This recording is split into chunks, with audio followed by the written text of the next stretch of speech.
But एक आपके हिसाब से और कौन सी एक ऐसी मेजर चीज़ है जो बहुत एमएस बिजनेसमैन निगलेक्ट कर रहे हैं? बिजनेसमैन के पॉइंट ऑफ व्यू से जो चीज़ सबसे ज़्यादा निगलेक्ट होती है, निगलेक्ट मतलब क्या कहते हैं, इग्नोरेंस है, is about something I call the cost of capital. देखो, बिजनेस को सक्सेसफुल कब बोलना चाहिए या प्रॉफिटेबल कब बोलना चाहिए? जब जो आप रेवेन्यू जनरेट करते हो वो कॉस्ट से ज़्यादा होना चाहिए. कॉस्ट क्या होता है? प्रोडक्शन कॉस्ट होती है, सेलिंग कॉस्ट होती है, एडमिनिस्ट्रेशन कॉस्ट होती है, मगर एक होता है कॉस्ट ऑफ कैपिटल. जब तक revenue doesn't exceed all including cost of capital, you have not made profit in the true sense of the word. और कॉस्ट ऑफ कैपिटल क्यों नहीं समझता? क्योंकि कॉस्ट ऑफ कैपिटल में कैपिटल क्या है वही डेफिनेशन गलत हो जाती है. Capital is borrowed capital and owners capital. इनमें से कॉस्ट किसकी है? I mean you will be amazed how many owners think borrowed capital की कॉस्ट है, हमारा पैसा तो फ्री है. जबकि द ट्रूथ इज सबसे महंगा पैसा ओनर का होता है. और क्योंकि आपने उसको कॉस्ट नहीं दी, कई बार आपको लगता है प्रॉफिट बना रहे हो जबकि प्रॉफिट नहीं बना रहे होते. बट इसमें ओनर्स कैपिटल, आई नो थोड़ा लंबा डिस्कशन है, बट जस्ट क्विकली अगर बात करें तो कॉस्ट ऑफ डेट हो गया, जो बोरोड कैपिटल है, जो भी इंटरेस्ट रेट पे डेट मिला है वो कॉस्ट ऑफ डेट हो गया. कॉस्ट ऑफ इक्विटी जो ओनर्स कैपिटल का ये होता है, तो उसमें अभी ये जो भी बिजनेसमैन है ये निगलेक्ट कर तो रहे, बट इनको अगर असेस भी करना है कर रहा है क्योंकि उसको पता ही नहीं उसकी कॉस्ट है.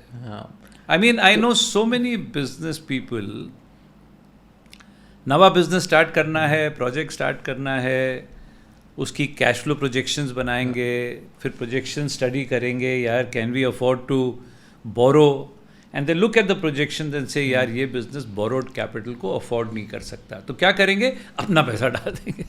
माय पॉइंट इज, अगर ये बोरोड पैसा अफोर्ड नहीं कर सकता तो आपका पैसा तो बिल्कुल ही अफोर्ड नहीं कर सकता.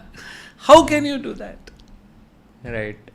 तो उसकी कॉस्ट असेस अगर करनी है ओनर को, तो वो कैसे, कितना करना चाहिए? व्हाटएवर आई से नाउ, जो जिसको लगता है फ्री है उसको तो डाइजेस्ट होगा ही नहीं. But I am saying it's not only expensive, but अगर आपको रॉक बॉटम पेसिमिस्टिक नंबर डालना है तो जो भी आपका डेट कॉस्ट करता है उसका मिनिमम 3 गुना डाल.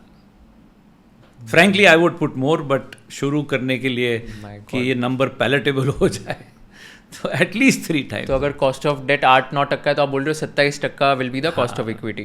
30 पकड़ के चलो ऑन द लोअर साइड. अच्छा. एंड देन मतलब फिर weighted average cost of capital आएगा उससे.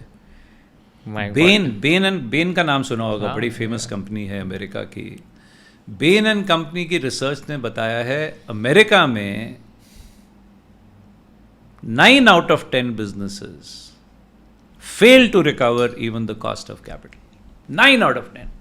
मतलब they are under an illusion they are making a profit, but they are really not making a profit. Bain and Company की statistics. Wow. Because their cost of capital is higher. No, because they don't know the cost of they capital. don't know the So, cost. And therefore they are generating a return which is lower than if you add owners. समझ गया. But this is easy to say. इसका मतलब क्या? इसका मतलब है आपकी books में प्रॉफिट दिख रहा है, क्योंकि सर्टेन कॉस्ट वो जो 30% मैं बोल रहा हूं वो एक्सपेंस में नहीं आता. On the face of it you making a profit. What does that mean? If you are a profit making company, इसका मतलब है ऑब्वियसली इस कंपनी के एम्प्लॉयज को सैलरी मिली होगी, इस कंपनी के वेंडर ने पैसा बनाया होगा, इस कंपनी के लैंडलॉर्ड ने रेंट मिला होगा, इस कंपनी के बैंकर को इंटरेस्ट मिला होगा, मगर किसको नहीं मिला? ओनर को जो मिलना चाहिए था वो नहीं मिला. When you earn less than the cost of owner's capital, it means what? It means हर कोई पैसा बना रहा है ओनर को छोड़ के. उसका क्या मतलब है? Is that a sustainable proposition? It is not. देखो, sooner or later ओनर बोलेगा यार क्यों चला रहा हूं ये बिजनेस में, and then nobody will make money. देखो, बोलने को बड़ा अच्छा है यार बिजनेस चला है. किसके लिए चलाते हैं बिजनेस? सारे स्टेक होल्डर के लिए चलाते हैं. Who are the stakeholders? Owners, bankers, vendors, employees. मेरा वो संडे म्यूजिंग्स आता है, मैं उसमें लिख रहा था उस दिन Okay, it is nonsense business is run for all the stakeholders. Business is run for one stakeholder, and that is the owner. बाकी के सारे स्टेक होल्डर की जिम्मेवारी है ऐसे फंक्शन करो, ऐसे प्राइसेस चार्ज करो ताकि वो ओनर प्रॉफिट बनाए. अगर vendor will try and fleece the company, employees will try and extract the maximum benefit, banker will try and get the maximum, in the process what will happen, they will make money, owner will not make money. वो sooner later owner बंद कर देगा, फिर कोई नहीं बनाएगा.